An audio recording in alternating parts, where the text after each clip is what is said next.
안녕하세요, 승업입니다. 이번 영상은 앱코에서 출시한 로우 프로파일 무접점 키보드 LKN84BT 제품을 리뷰해보도록 하겠습니다. 무접점인데 로우 프로파일인 거는 처음 만져보는 것 같아요. 어떤 제품일지 기대가 됩니다. 제품 구성품은 이렇게 들어있습니다. 키보드 위에는 이렇게 키보드랑 완벽하게 딱 맞는 실리콘 키스킨이 들어있고요. 그리고 특이점이 몇 가지 있는데 이렇게 스위치 안에 들어가는 스프링이 따로 들어있고, 여기 키캡 쪽을 보면은 이렇게 스위치 상부 하우징과 스템이 들어가 있습니다. 이런 식으로 상부 하우징이랑 스템 뽑아낸 다음에 이렇게 스프링을 올려서 무접점 스위치의 키압을 늘려주는 커스텀 부품들이 들어있습니다. 여기서 가장 큰 포인트는 스프링을 많이 끼울수록 키압이 증가합니다인데요. 지금 이 사진 보시면 스프링이 이렇게 엉켜 있잖아요. 어떤 식으로 하는 거냐면 이렇게 두 개의 스프링을 겹쳐준 다음에 하나의 스위치에 넣어가지고 키압을 올려주는 방식인 것 같네요.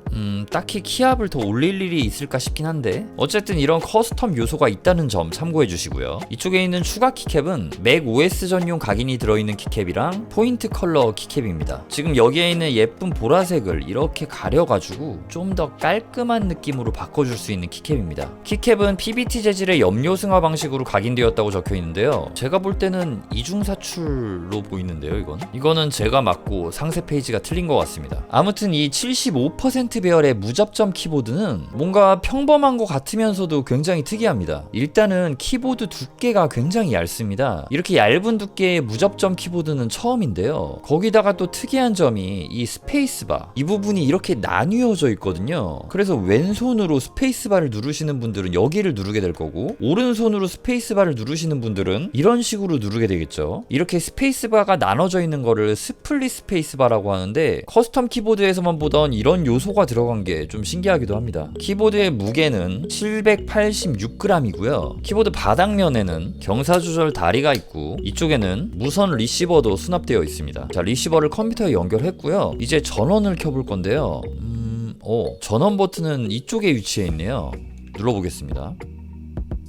여기 상단에 위치한 액정이 켜지면서 이런 식으로 배터리 잔량도 보여주고 어떤 식으로 연결이 되었는지도 확인해 줄 수 있습니다. 이게 불 들어오는 액정이 쬐깐한 게 굉장히 귀엽네요. 그리고 지금 화면에서 이렇게 좀 덜덜 떨리는 것처럼 보이는데 실제로는 그렇게 보이지 않습니다. 살짝 흐리멍텅해 보이기도 하는데 좀 뭔가 귀여운 느낌이 있어요. 이건 이 작은 스크린에서는 이런 정보들을 확인 가능하고요. 무선 리시버가 아닌 블루투스 모드도 지원하고 게이밍 성능도 챙겼습니다. 8K 폴링 레이트 반응 속도를 가지고 있고, 자석축 키보드의 래피드 트리거 기능과 비슷하게 동작하는 다이나믹 트리거 설정도 됩니다. 그리고 재미있는 기능이 있는데요. 이렇게 키캡의 측각면을 보시면은 이쪽에는 마우스가 이렇게 그려져 있고, 또 반대쪽에는 숫자가 적혀 있는데요. 이게 펑션 키를 사용해서 마우스 포인터와 넘버 패드를 사용할 수 있는 기능을 넣어놨다는 표시였습니다. 이렇게 펑션 키를 누르고 여기 있는 마우스 포인터 기능을 누르면은 이런 식으로 이동을 해줄 수가 있어요. 되게 신기하네요. WASD를 누르면은 마우스 포인터를 이동시킬 수 있고, 이렇게 좌클릭, 휠클릭, 우클릭도 가능합니다. 넘버패드처럼 이렇게 쓸 수도 있는데 예.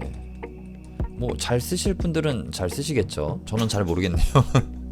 그래도 이런 특이한 기능이 있으니까 여러가지 용도로 또 사용을 해줄 수가 있는 것 같아요. 자, 그럼 이제 키보드를 타건해 보도록 하겠습니다. 이 제품은 키압이 30g과 35g 이렇게 두 가지로 출시되었는데요. 제가 리뷰하는 제품은 30g입니다. 뭐 어쨌든 간에 굉장히 타건하기 부담 없는 엄청 약한 키압 두 개네요. 그러면 바로 제품 타건해 보도록 하겠습니다.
와, 이 키보드 키압이 30g인데 정말 너무 가볍습니다. 가벼우니까 손가락에 부담이 없는 거는 좋다고 할 수 있겠지만 저는 사실 이렇게 약한 키압은 잘 안 쓰거든요. 이게 키압이 너무 낮으면은 타건을 하는 그 맛이 없는데 지금 이 상태에서 타건을 할 때는 그 무접점 특유의 보글보글거리는 찌개 끓이는 맛이 느껴지지 않고 좀 약간 애매합니다. 이렇게 약한 키압에는 제가 적응이 안 돼서 그런 걸 수도 있는데 진짜 좀 키압이 약해도 너무 약한 것 같아요. 35g을 구매하시는 게 나은 것 같긴 합니다. 그렇지만 35g도 굉장히 낮은 키압이거든요. 이거 좀 애매하네요. 35g도 많이 약할 것 같아요. 이 제품은 알루미늄 보강판에 이렇게 무접점 스위치가 박혀져 있는데 이 무접점 스위치 자체가 거의 저소음 무접점 스위치라고 할 수 있을 것 같아요. 이게 우리가 기본적으로 사용하는 저소음 스위치들처럼 진짜 조용합니다. 그러니까 일반 스위치에서 저소음 스위치 정도의 느낌이 살짝 있다가 아니라 그냥 저소음 스위치예요. 딱 저소음 스위치. 그런데 거기다가 이 실리콘 키스킨까지 기본 구성품인 거를 좀 보면은 이 키보드의 컨셉을 좀 알 것 같다는 생각이 들기도 합니다. 다재다능한 하나의 키보드로 오랜 시간 타건하기를 원하는 개발자분들을 위해 나온 키보드가 아닐까요? 키보드의 높이가 굉장히 낮기 때문에 손목 받침대가 따로 필요가 없고요. 저소음 무접점이라 조용한 환경에서 타건해도 전혀 걱정이 없으며 아주 극초저압으로 오랫동안 엉덩이를 붙이고 타이핑하면서 일하시는 분들이 부담 없이 사용할 수 있는, 거기다가 이 배열 안에서 마우스 기능을 사용하거나 넘버 패드를 사용할 수 있어가지고 이 하나의 키보드로 모든 기능을 사용해 줄 수 있는, 사용하기를 원하는 그런 분들을 겨냥한 키보드가 아닐까 합니다. 그렇게 이 키보드가 나온 이유를 제 상상의 나래를 펼쳐서 한번 설명해 봤는데요. 제 개인적인 의견은 좀 그렇다고 하더라도 어느 정도 좀 키압이 나와줬으면 좋지 않았을까 합니다. 30이랑 35g은 너무 약하고요. 한 40g 정도만 되었어도 너무 치중되지 않은 그런 느낌이라는 생각이 들어요. 근데 이 제품이 저같이 느끼는 사람들을 위해서 이렇게 커스텀용 스프링을 제공을 해준 것 같습니다. 자, 그러면은 문자열 키캡을 한번 다 빼가지고, 그런데 이 키캡플러는 정말 예쁘게 생겼는데 이런 스페이스바 키 뽑을 때 정말 너무 힘듭니다. 짧아가지고. 이런 거는 여기에 길이가 좀 더 길게 나와줘야 돼요. 자, 이렇게 스위치를 하나 빼보도록 하겠습니다.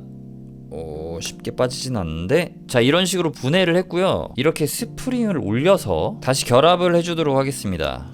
빠생. 네, 지금 이 H가 스프링을 끼운 거고 J는 안 끼운 거거든요.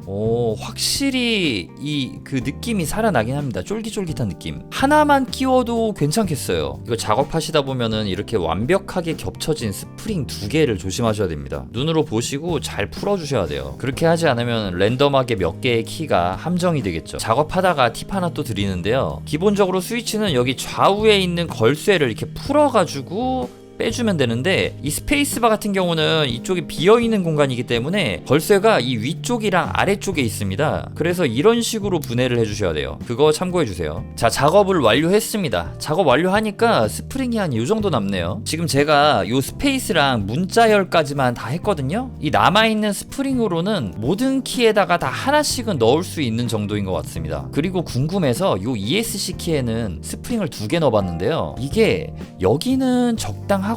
근데 이거는 좀 빡세요. 이거 2개에 넣을 정도로 쓰기에는 지금 이 정도는 제가 보기에는 체리 훅축보다 더 센 정도입니다. 이런 식으로 사용할 수도 있다라고 적어놨지만 뭐 스프링이 그렇게 모든 키에다 다 깔 수 있을 만큼 충분하진 않고요. 그리고 여기에 있는 것들은 스프링을 안 넣은 거고 여기부터 이렇게 스프링을 넣은 건데 어마어마하게 차이가 많이 나지는 않아요. 그렇지만 확실히 쫄깃해졌습니다. 차이가 많이 난다고 봐야 되나 이걸?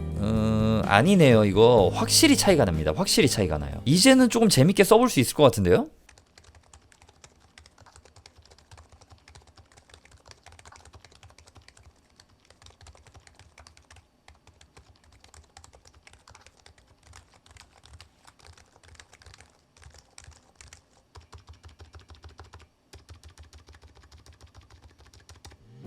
이렇게 해놓으니까 많이 차이나네요. 많이 차이나. 예. 이렇게 하나하나 눌러보는 것보다 이런 식으로 눌러봐야지 정확하게 알 수가 있거든요. 그러니까 예를 들어서 문자열을 이렇게 타건할 때랑 넘버 패드를 이렇게 타건할 때 저는 좀 많이 다른 느낌이거든요. 그래서 어떻게 하냐면은 문자열 같은 경우는 리니어를 쓰고 넘버 패드 같은 경우는 텍타일 스위치를 쓴단 말이에요. 저는 여기다 텍타일 스위치를 박는 걸 좀 불편해 하거든요. 아무튼 그거는 제 얘기고, 지금 이 제품에 대해서 좀 얘기를 해보자면은 이 스프링 있잖아요. 이 스프링 스프링의 키압이 조금 약하게 나오는 게 좋지 않았을까 라는 생각이 듭니다. 지금 제가 이거를 이렇게 빌드했을 때 이거는 좀 셉니다. 약간 좀 뭐랄까, 독거미 키보드 같은 경우는 경해축이 있잖아요. 그게 좀 키압이 강한데 약간 조금 좀 그런 느낌이 들 정도로 강한 느낌이에요. 확실히 요 추가 스프링이 좀 세다는 느낌이 있어요. 이것보다 좀 약하면은 정말 약한 원래 본래 취지로 나온 그거를 쓰는 사람들은 또 그거대로 즐기고, 저같이 너무 약한 키압은 싫지만 어느 정도 경쾌하면서 적당히 가벼운, 그러면서 살짝은 쫄깃한 키압을 원하는 사람들까지 만족을 시켜줄 수 있는 제품이 되지 않았을까라는 생각이 들기도 합니다. 일단은 제품이 이렇게 나왔으니까 그 중에서 좀 골라보자고 하면은 저는 그래도 좀 이렇게 키압이 좀 있는 게 더 좋다는 의견이고요. 확실히 이거는 그 무접점 키보드, 우리가 기본적으로 쓰던 그 무접점 키보드랑은 좀 사뭇 다른 느낌인데 다르면서 좀 뭔가 비슷한 결을 가지고 있기는 해요. 무접점 특유의 보글거리는 서거김이 조금 빠지고 이게 스트로크감도 약간 이렇게 적어졌잖아요. 그래서 그런지 이게 확실히 좀 깔끔한 느낌이 나고요. 장점을 하나 좀 말씀드려보자면은 이 키캡이 약간 좀 거칠거칠한 느낌이에요. 근데 그 느낌이 좀 뭔가 굉장히 매력이 있어요. 이 거칠거칠한 느낌이. 그렇기도 하면서 이렇게 잘 보시면은 이 색감이라던가 폰트가 은근히 깔끔한 편. W 폰트가 좀 굵기는 하네요. 방금은 좀 너무 매니악했고요. 약간 흐린 눈? 흐린 눈 정도도 아니에요. 그냥 딱 봐도 좀 키캡 자체가 좀 예뻐요. 괜찮게 나왔습니다. 그리고 제가 꿀팁 하나 드리자면은 이런 플라스틱 키보드 있잖아요. 처음에 약간 이렇게 좀 휘어져 있어가지고 딱 놨을 때 이렇게 까딱까딱 거릴 수 있거든요. 지금 까딱까딱 거리죠. 제가 휘어놔가지고. 이거를 지금 왜 하냐면은 제가 아는 분이 최근에 키보드가 까딱까딱 거린다, 이거 어떻게 해결해야 되냐 하고 여쭤보셔가지고요, 제가 해결책을 알려드린 적이 있거든요. 이거는 그냥 간단합니다. 지금 이쪽이 까딱까딱 거리기 때문에 얘는 이쪽 힘으로, 얘는 이쪽 힘으로 이렇게 살짝 비틀어주면은 이게 맞아 떨어집니다. 예. 지금 스테빌라이저 잡혔죠? 이거는 모르시는 분들은 또 아예 모르시고, 저같이 키보드 오타쿠 고인물 분들은 다 아는 내용인데 어떻게 보면 이런 거 좀 약간 당황하실 수 있을 것 같아가지고 설명 한번 해봤습니다.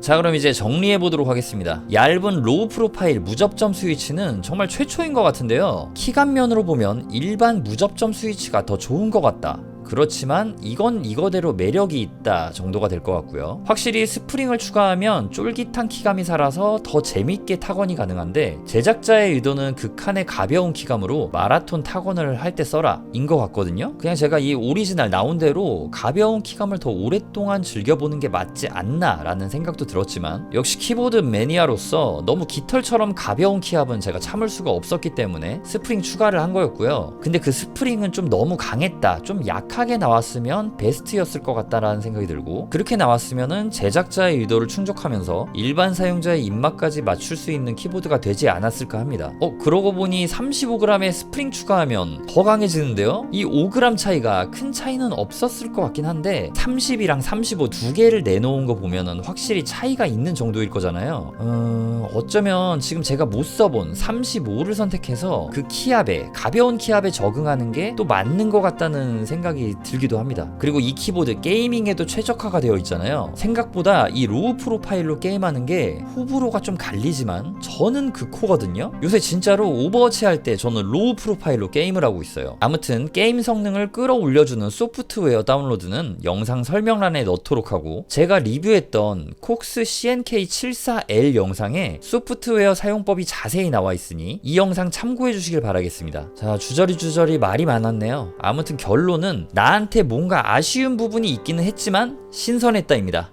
끝!